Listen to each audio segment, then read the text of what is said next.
Oke, selamat datang di video pembelajaran objek-oriented programming bersama saya Imam Fauji. Nah, pada kali ini saya akan mencoba mempraktekkan ya bagaimana penggunaan paste case pada Java ya di NetBeans.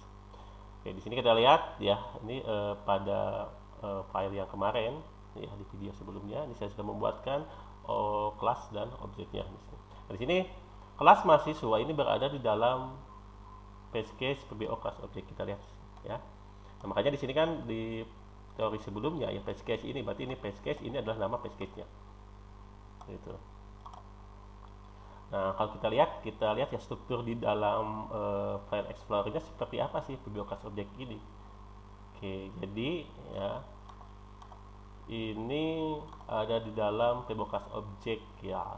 Foldernya ini ada, nanti di dalam project PBO class object itu nanti ada folder lagi PBO class object, tapi yang dideklarasikan di sini adalah kelas PBO class paste case PBO class object. Kita lihat sini. Oke. Nah ini ya, kemudian kita lihat source-nya, ini adalah paste case-nya. Nah ini adalah kelasnya, makanya kan kalau kita eksplorasi ya, nama filenya ini mahasiswa ya, di sini kan sama, ini sama ya dengan kelasnya. Nah kita lihat nih ya, tuh di sini ada mahasiswa ya, main mahasiswa PBO kelas objek segi 4, dan di sini sama ya. Oke, jadi kita lihat di sini adalah package-nya ya, ini dideklarasikan ya di dalam suatu kelas. Kita lihat satu-satu mahasiswa di sini yang mendeklarasikan bahwa PBO kelas objek ini ada sebagai package ya. Nah, begitu juga untuk main mahasiswa PBO kelas objek Java dan segi 4 juga sama. Ya. Nah, segi 4 juga sama ya, segi 4 juga ya. Ya, nah, bisa nggak kita menambahkan package lain? Bisa.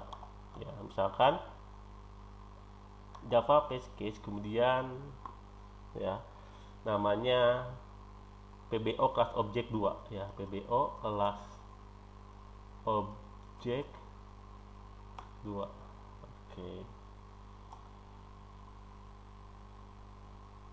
Nah, kita lihat. Nah, di sini ada folder lagi ya, PBO kelas objek 2. Nah, kita bisa membuat apa? Kelasnya di dalam ya. Misalnya Java kelasnya adalah karyawan, untuk yang nyambung ya.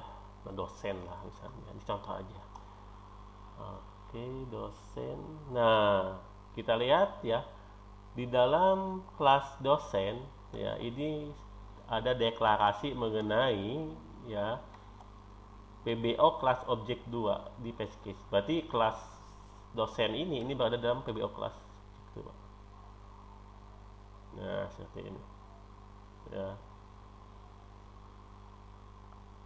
Nah, misalkan buat lagi misalnya main kelas ya. Oke.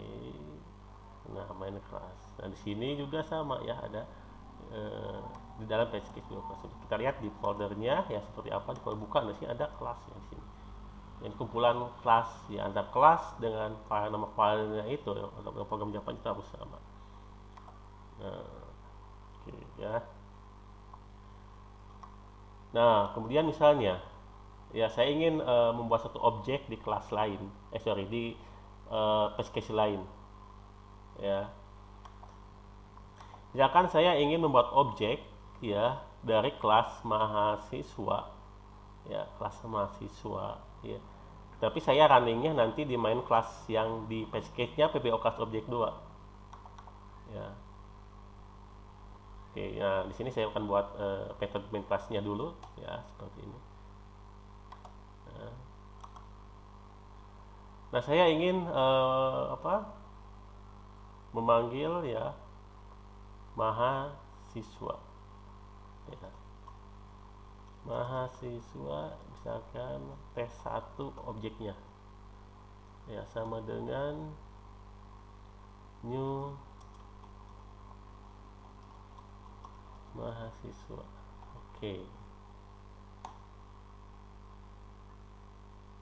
Nah, di sini error ya. Kenapa? Karena ini berada di luar page case ya. Berarti ada cara lain ya. Tapi kalau kita lihat di main mahasiswa ya ini. Ya, ketika membuat objek ya kita kan nggak perlu melakukan import ya. Nah, jadi kita cukup ya panggil nama kelasnya karena ini dalam satu page case ya, ini dalam satu page case ya, jadi nggak usah. Nah, kalau ini error ya, makanya ya ada cara yang pertama ya yang sudah sampaikan di video sebelumnya di teori page case. Jadi kita bisa menggunakan PBO kelas objek 2 titik. Nah, seperti ini ya, kita buatkan lagi di sini lagi. Nah, muncul ya PBO kelas objek 2 di sini adalah nama page case yang di sini akan muncul ya. Sorry 2. Kok 2 sih? 1 ya. Karena kelas mahasiswa ini ada di dalam PBO kelas objek aja. Ya, sorry bukan 1. Jadi PBO kelas objek ini. Nah, kita lihat titik. Nah, ini yang muncul ya mahasiswa main mahasiswa PBO kelas objek segi 4 pilih yang mana. Di sini mahasiswa. Oke, baru kita buat objeknya misalkan tes 1 ya, kemudian new, kemudian nama page case-nya jangan lupa PBO kelas objek ya, titik. Nah, yang mana mahasiswa. Oke ya. Nah, selesailah proses membuat objeknya seperti ini ya. Oke, ini cara yang pertama. Cara yang kedua seperti apa? Cara kedua ya seperti ini ya, import kemudian nama page case-nya. Ini page case mahasiswa, saya ingin membuat objek ya. Nah, ke dalam PBO kelas objek 2. Nah, berarti import. Kemudian kita lihat di sini ya, PBO kelas objek kita ada nama page case-nya. PBO kelas objek titik. Nah, kalau misalkan ingin semuanya ya berarti di sini tulis aja bintang ya, misalkan pusing lah misalkan ada beberapa kelas ya, dimana saya ingin menggunakan beberapa atribut atau metode di beberapa kelas, jadi kita gak usah memasukkan itu satu-satu.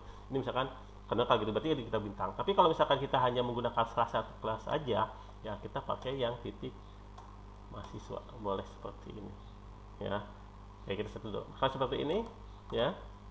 Ketika saya membuatkan objek, jadi langsung aja mahasiswa ya T1 dengan new mahasiswa ya. Nah, seperti ini ya. Oke, mahasiswa lagi, mahasiswa. Nah, oke, jadi seperti ini bisa ya. Atau misalnya keseluruhan titik bintang. Oke ya, boleh. Atau misalkan salah satunya aja mahasiswa. Aduh, mana nih. Nah, tapi kalau misalkan saya ingin membuat objek lain ya dari kelas lain, misalnya segi 4 ya, saya ingin membuat segi 4 gak bisa kalau misalkan ya seperti ini ya, segi 4. Nah, segi 4 misalkan tes 2 sama dengan new segi 4.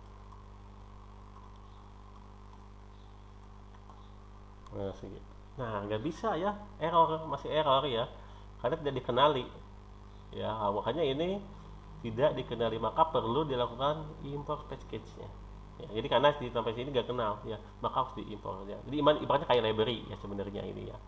Nah, ini ya. Nah, kita lihat ya, kalau menggunakan bintang ya, ini kan kenapa ini gak error, karena ini sudah dideklarasi, sudah kita dipanggil ya kelasnya ya, di sini mahasiswa, jadi ini gak error ya. Kalau misalkan kita ganti misalkan jadi segi 4 ya, mahasiswa yang error ini ya. Atau misalkan dua-dua ya, jadi 2 ya, cari importnya ya seperti ini ya, titik segi 4 boleh ya. Sorry, ini 4 segi 4 udah, berarti yang belum mahasiswa ya, mahasiswa boleh ya. Tapi kan ini terlalu banyak kode programnya nanti ya, barisnya ya. Tapi lebih efektif ya, maka kita gunakan bintang sini. Nah, cepet kan kayak gini ya, jadi gak usah capek ya. Kalau misalkan bagian ada misalkan ada 20 kelas ya, kita harus info satu-satu, wah capek ya. Jadi kita udah aja lah, kalau seperti itu, kasih bintang aja. Nah, oke, seperti ini ya. Nah, makanya ya di video sebelumnya kan sudah saya sampaikan ya, untuk menggunakan scanner kan sama konsepnya seperti ini ya. Ya, misalkan scanner ya, misalkan tes 3 ya sama dengan new scanner, cuman bedanya ini pakai parameter ya. Oke. Nah, ini error kan, ini harus diimport dulu ya, yaitu di Java Util Scanner. Nah, inilah API dari API-nya ya, Java Util Scanner ya. Jadi scanner ini berada di dalam ini ya, package Java ya, kemudian sub package Util, kemudian di scannernya ini boleh pakai bintang, boleh ya, misalnya gini. Oh iya. Nah, seperti ini bisa ya. Boleh seperti ini. Ya. Oke, ini kan library-nya dari si Java ya, di mana kelas-kelas ini sudah disediakan ya ketika saya menginstal NetBeans. Jadi kita nggak perlu buat scanner ya, scanner untuk codingannya, karena coding scanner seperti ini ya. Kita lihat ya, seperti apa sih coding scanner. Nah, ini adalah kelasnya. Pusing ya kalau kita lihat ada berapa line code-nya ya, ada sampai 470 baris ya gitu. Jadi saya sebagai programmer di sini ya hanya menggunakan atau bisa aja menambahkan, bisa jadi ya di scanner ini. Nah, bisa jadi. Oke, jadi saya gitu ya. Oke, sekian video mengenai test case ya. Nah, nanti kita lanjut ke materi selanjutnya ya, di video lainnya, yaitu mengenai access modifier.